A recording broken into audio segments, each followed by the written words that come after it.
Hey, friends, I just want to take a moment and invite you to give financially to the church as 2025 closes.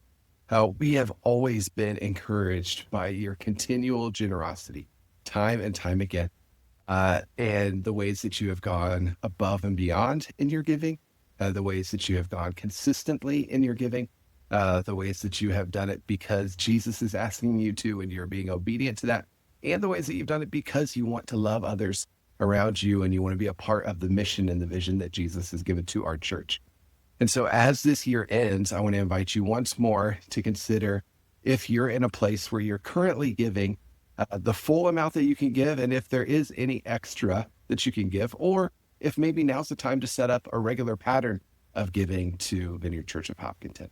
Let me read from 2 Corinthians chapter 8. It says here, starting in verse 1, "Now I want you to know, dear brothers and sisters, what God in his kindness has done through the churches in Macedonia. They're being tested by many troubles. They're very poor, but they are filled with abundant joy, which has overflowed in rich generosity.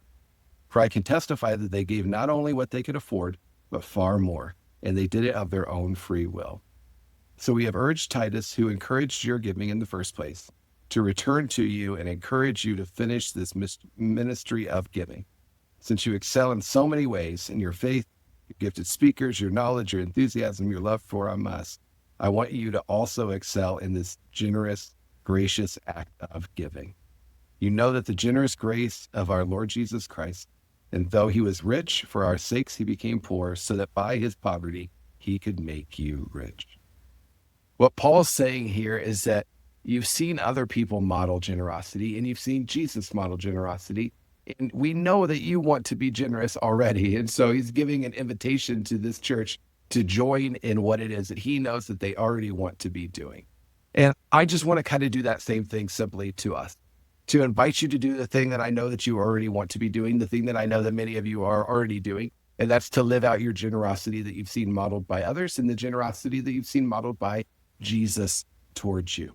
And so as this year ends, would you consider taking a little bit of time and praying and saying, Jesus, do I have more that I can give this year?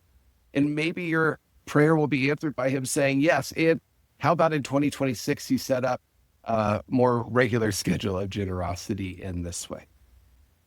We want to be people that live out the good news that Jesus has called us to. And I think part of that is by taking what it is that we've been given in the many different ways that we've been given and giving back to those around us. Living out the vision, the mission that Jesus has given our church, I think for us as a part of this church is a part of what that looks like.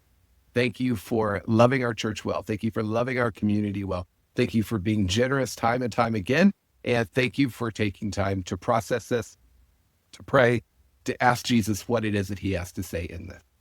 Have a great Christmas.